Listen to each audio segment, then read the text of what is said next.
Before I introduce the next guest, I want to show you a slide. And what you'll see on the slide is obviously a couple of mostly European and American brand names. And I want to ask you, what do these brands have in common? And you're probably wondering, why is she asking me that question? What is she after? Well, obviously they're American, right? And most of them are pretty successful. And the share price of most of them has dropped pretty significantly of late. That's not what I'm after. These are woke companies. So what is a woke company even? So I've had to look it up because a friend asked me recently and said, what does that even mean? And again, I had to look it up. I didn't know the German translation. It means something like aufgeweckter, aufgeklärter Kapitalismus. That's pretty clunky in German, obviously. But basically, these are companies that take a stand on politics, on racial issues, on social issues, and of course, on climate. And there's this big movement in the US against woke capitalism, or as they call it, also stakeholder capitalism. I'm excited that we have one of the backers of this movement here in Interlaken today. His name is Vivek Ramaswamy. Great to have you here.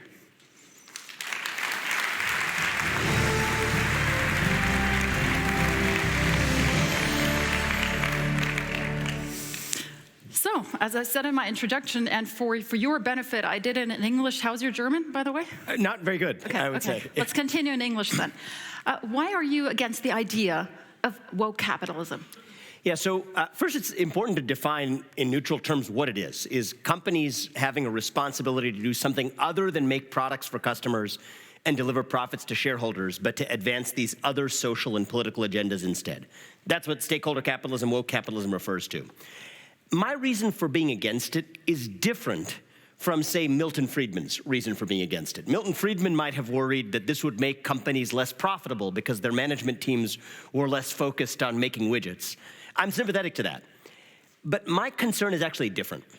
I think that, especially from an American perspective, but I think this applies to much of Western Europe too, if you live in a democratic society, it means that every citizen ought to have an equal say, an equal voice in together determining the answers to those social and political questions without elite intervention, without adjusting every person's voice by the number of dollars they control in the marketplace. And so to me, the irony is that we convert a one person, one voice, a one person, one vote system into a $1, one vote system where the companies that wield the greatest market power not only determine whether, this glass rises to the top in the marketplace for products, which I'm totally fine with, but also which ideas rise to the top in the marketplace of ideas, where I think everyday citizens should be able to settle those through free speech and open debate instead, which is a little bit different than what Milton Friedman might have thought 50 years ago. So we'll come to free speech and Twitter a little bit later in the interview, but basically you're saying this is corporate overreach. This is not even their job. This is a form of corporate excess, actually. We've lived in a 15-year bull market, largely driven by central banks that have been pumping money into the system. In the pre-2008... And technological innovation, too. And technological innovation, too, but I think the role of printing money, as we've seen the printing money pull back, you've seen the market pull back, it shows you how much of that was probably due to the excess monetary policy flow. But I think that, I bring that up because I think the 2008 financial crisis was actually a turning point to throw kerosene on this trend of stakeholder capitalism, where on the back of the 2008 crisis, and by the way, I had a front row seat. I got my first job in New York City at a hedge fund in the fall of 2007. It was a prominent hedge fund at the time. I had a front row seat to this. What happened was that big business and Wall Street went from being the heroes to becoming the bad guys. Occupy Wall Street, this movement in the US, some of you may be familiar with, was knocking on Occupy Wall Street's doorstep. And if you're Wall Street, you don't like Occupy Wall Street very much. But the progressive movement in the US in particular threw them a lifeline, where they said that actually the real problem may not be poverty or economic injustice, it's instead racial injustice and misogyny and climate change and bigotry. And for big business in the United States, at least, this was the opportunity of a generation because, we'll happily talk about systemic racism, just don't make us talk about systemic financial risk. This is a pretty good bargain. And that was the birth of this new trend that I think has actually had the effect of being quite divisive, both in the United States, but I think it's true in democracies around the world, where you have, I think, hundreds of millions of citizens. I know this is true in the US. I'm curious whether it's true in Europe, but my instinct says it is. is that you have hundreds of millions of citizens who are badly put off by being told what to think by those who merely wield market control. And I actually think that creates a pretty exciting economic opportunity over the next decade. So that's something that I'm quite interested in, to serve those citizens, as opposed to the last decade being about this trend of social virtue signaling and social responsibility of business. I think that's created an entire consumer appetite for businesses that go in a new direction and say that, you know what, we're getting out of the business of telling you what to think and back into the business of giving you products that make your lives better. Mm-hmm. You say you're curious. Does this happen in Europe? And are people sort of fed up with this idea that a company has to take a stand on everything? How about we throw this question out to the audience? I'm very curious. We've got a voter question for you. And the way we phrased it is, are SMI companies, have they become too woke? Now, we're not just talking about the SMI companies, but basically the large companies that are present in Switzerland.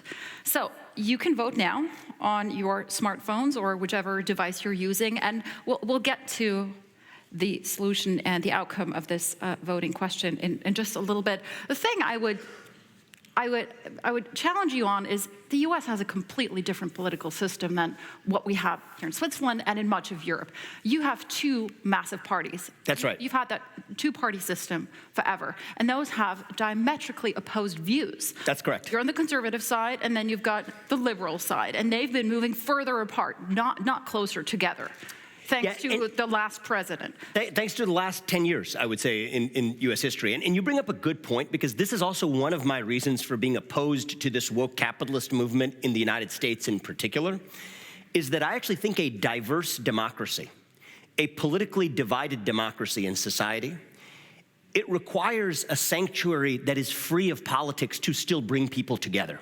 Whether they are black or white, man or woman, gay or straight, Democrat or Republican in the US, you have to have this apolitical space to come together. And for me, the private sector is one of those places. I was the founder and CEO of a biotech company in my prior career before doing what I do now. And to me, the places where people can come together to innovate together, to work together, to invest or transact together, that's part of what's required to hold an otherwise divided polity together. And once we lose that, it's the beginning of the end. Now, I think that's definitely true in America, where you have this culture of polarization, but I'll push back on you with that. I'm not so sure that culture of polarization is so absent in Western Europe either. It's not completely absent. In any diverse democracy. Absolutely, and Europe is very heterogeneous with all these different states, obviously. So to say this trend is present in Europe as a whole, that would be a complete, overgeneralization. Sure. I mean, look at the 40% of French voters who went for Marie Le Pen. I mean, these are human beings, equal citizens in a society that feel badly disaffected from the society they're a part of. And I personally don't think we make that problem better. I think we make that problem worse when we take the previously apolitical private sector and allow politics to infect the sphere of our lives in our economy that used to be apolitical, and created at least the spaces to say that, you know what, we'll disagree with one another politically over there, but at least we can come together in the sphere of our economy. Once we lose that, I think it's actually very dangerous for creating social discord in any diverse democracy, not just the United States. Mm-hmm. We've got the results here. Before we take a look at them, let me challenge you back once again. Why is it that these companies in the US have taken on the role of commenting and taking a stand on all these issues? Isn't it because politics didn't do its job? That's a good question. So I think that would be the authentic reason for why. I think the cynical forces behind the scenes are actually driving the behavior. So I'll give you one specific example. This is the problem I'm working on with my waking hours going forward. The US asset management industry, actually the global asset management industry, is very concentrated. In fact, the top 3 firms in the US together manage over $20 trillion. The biggest of them is BlackRock, State Street, and Vanguard, soon to follow.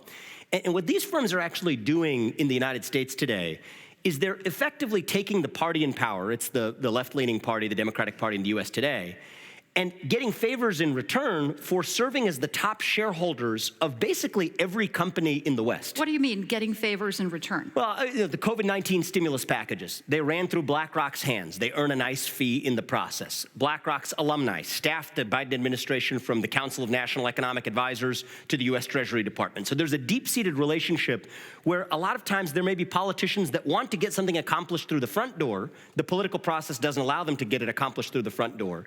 So they are deputizing these private companies, like large asset managers. I think they're doing the same thing to technology companies too, but we're talking about asset managers now, to tell them to say, oh, we couldn't pass the Green New Deal, as they call it in the US, through Congress. Well, let's just get the large asset managers to get companies to sign the climate pledge instead. So this is the kind of thing that financial firms are doing in the United States in ways that, and if I may just close the loop here, they are not managing their own money. So this is the $20 trillion that I described does not belong to those firms.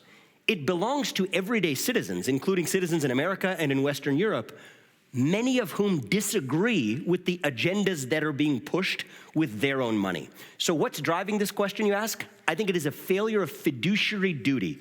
I think it is personally the largest scale fiduciary breach of the 21st century, where you have trillions of dollars of capital that belongs to everyday citizens, nurses, firefighters, doctors, business owners, whose money is being used by the world's largest asset managers to advance political agendas that most of those citizens would actually disagree with. It's happening with their money, and they don't even know it. And so for me, that's the cynical force behind the scene that empowers the people who sit on top of those institutions, but at the expense of the everyday citizens whose money they manage. Now, Vivek, that's your conservative view, which I think we need to put into perspective, because Larry Fink, as you say, it's not his own money that he invests. That's right. He invests on behalf of big companies, big shareholders.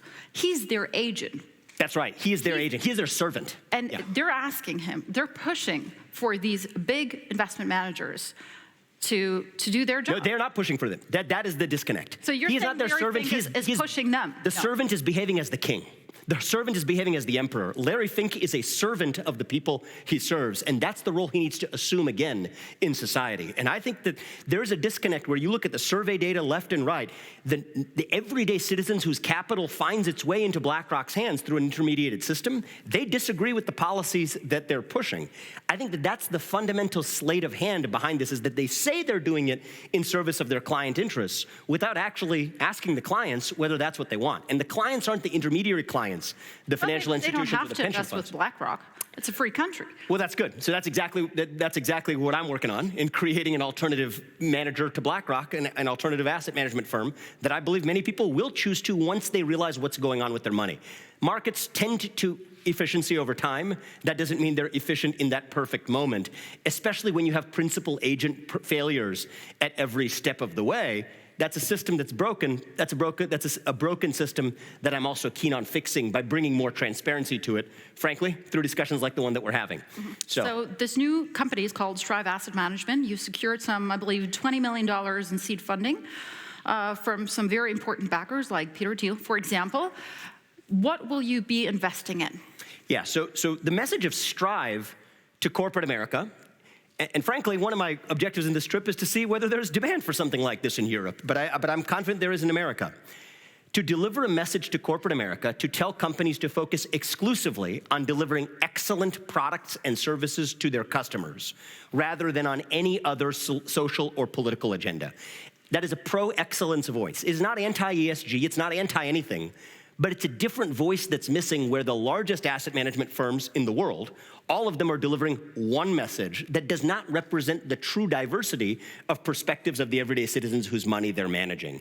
And I just wanted to come back to one point, because you characterized it twice in this conversation, so I really want to pick up on this. Sure. Characterizing this as a conservative view. This is not a conservative view. This is a view that goes beyond partisan politics. I see a lot of liberals. I will respectfully remind you, actually, that it was liberals who 10 years ago, both in Europe and the US, were skeptical of corporate overreach.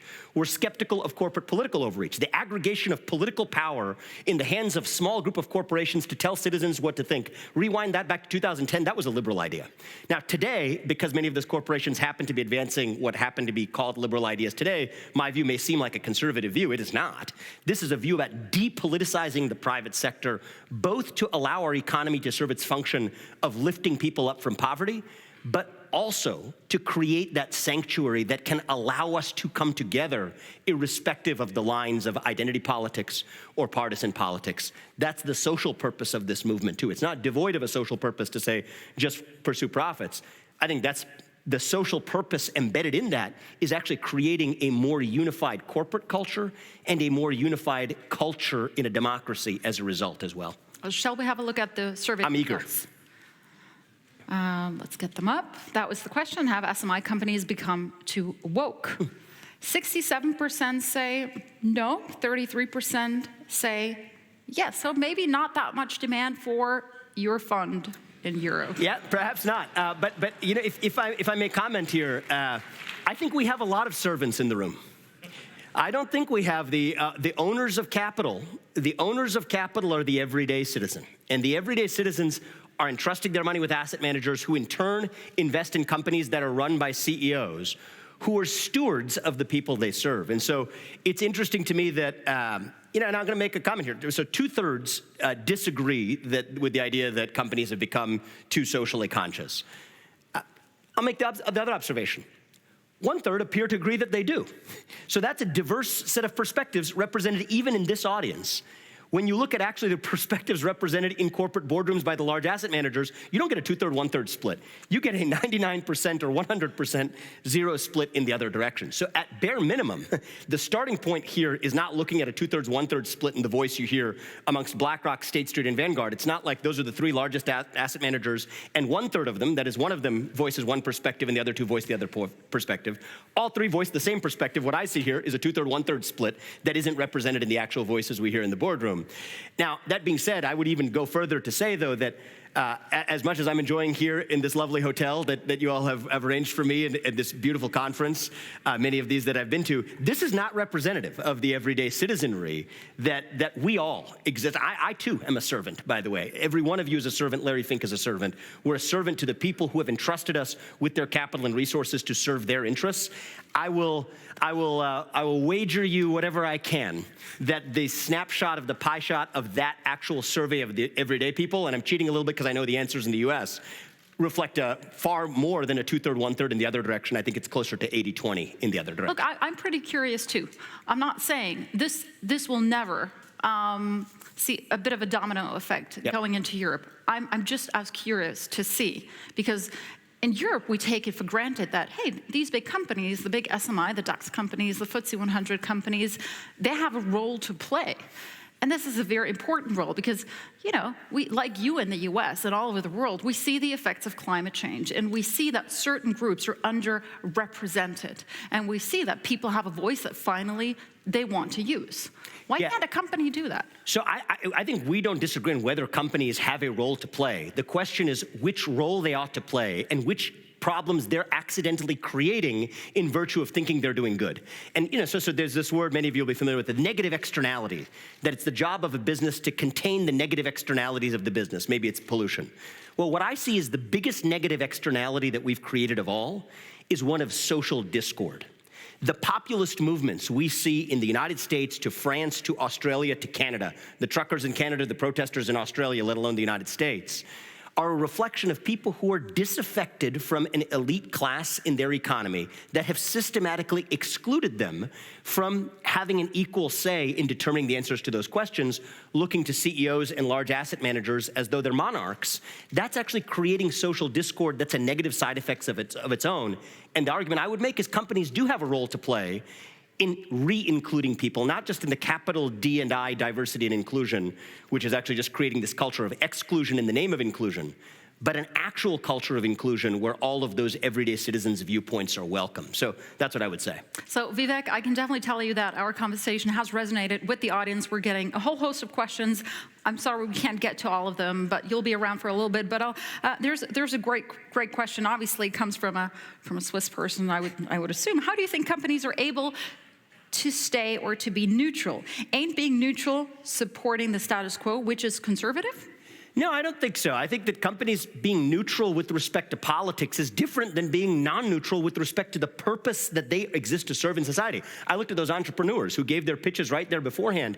If you have a mission, by all means, go ahead and pursue that mission. If you're a solar company, be an excellent solar company and make your contributions to society through the products and services you develop, rather than the proclamations that you make, which actually has this divisive effect without achieving much good. And I actually wanted to tie this to one comment that Ann Applebaum made before, which was now reflecting 30 years later, the consensus view back in 1990 was that by spreading capitalism to places like China and Russia, somehow we were going to spread democracy too. Well, guess what? That view has proven decidedly wrong. That was the consensus view back then. And I think that, we thought we could send Big Macs and Happy Meals to China and somehow that would spread democracy. They turned that on its head and instead sent their values in the other direction.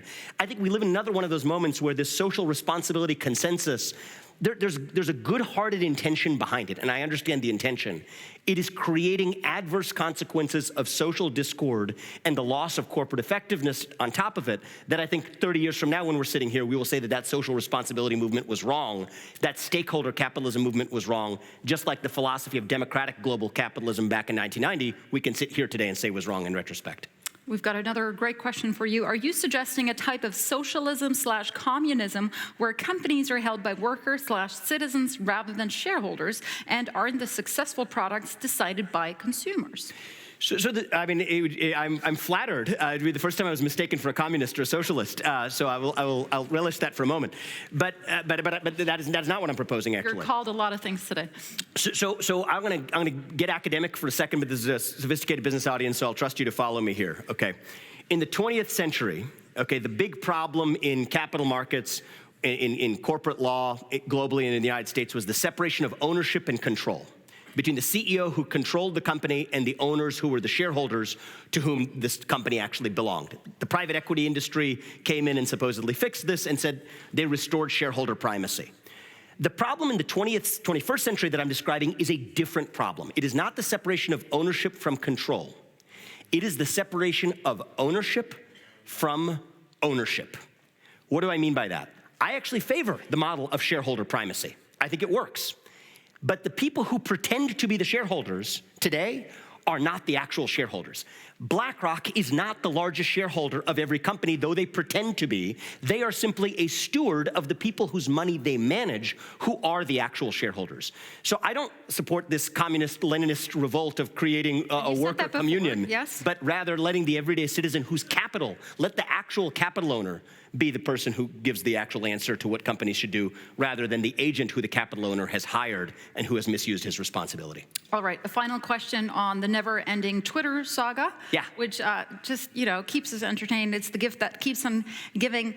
You've been very vocal on that, and you've been on Fox a lot talking about that. And I think one comment you made is, you said, I think restoring free speech is more fundamental than making electric cars or going to Mars.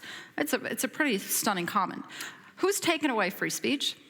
I think that our cultural totalitarianism has struck back against free speech. And the reason I think that free speech is more important than going to Mars or electric cars, and of course I chose those are both Elon Musk examples, as is his acquisition of Twitter, is that free speech is the greatest invention that allows all the other inventions to exist.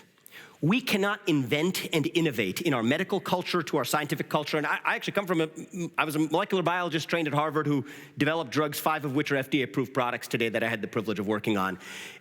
My wife's a doctor. We come from a scientific background. Science cannot thrive in an environment where certain ideas are not welcome. Science is a method of inquiry that depends on skepticism, free speech, and open debate. And once we lose that, we lose the invention that gave us all of the other ones that came after. So I don't think it was a bold statement. I think I was just describing the obvious. Well, I would respectfully disagree there because let the people clap.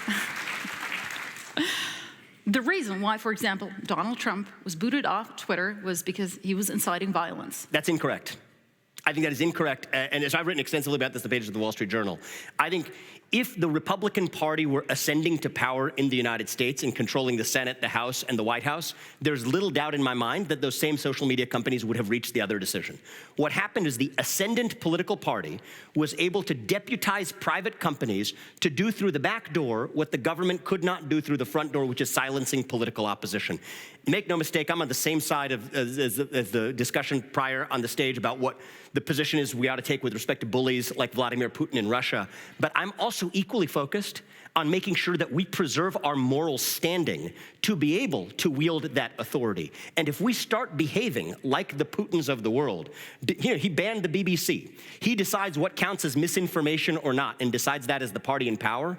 If we in the West start doing the same thing and use simply government power to say the government isn't quite doing it, but we're threatening and forcing social media companies to do it as an instrument of the government instead, I think that we have to be really careful to not lose the moral authority that distinguishes us from the very dictators that we're fighting in the other part of the world. And that's a big, equal part of my focus, that I hope this Russian-Ukrainian battle isn't just a matter of looking over there.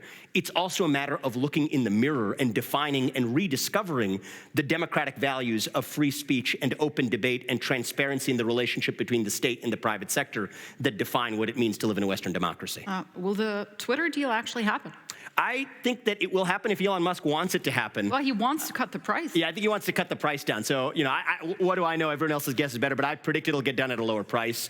But that's not a high conviction prediction, but that'll be where my bets are. Vivek, you're out with a new book.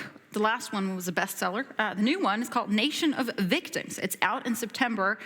That's a pretty strong statement. Yeah, so Nation of Victims is a reflection on the fact that our national identity in America has moved from an identity centered on excellence to an identity centered on victimhood. We used to be a nation of underdogs. Today we identify as a nation of victims. And this is true of liberal victims, but it's also true of conservative victims. And I worry that once we begin to see ourselves as victims, we lose our sense of empowerment to determine our own destiny together. And so that book is about paving back recreating a national identity centered on the unapologetic pursuit of excellence as part of what it means to be American, and I hope even more broadly, part of what it means to be a citizen in the free Western world. Vivek, thank you so much. Thank you. Thank you. Thank you. Thank you. Appreciate it. You'll be here for the book signing session. Book signing, yep. Yes. Yeah. So there is a book signing session with Vivek right after this. I look forward to it.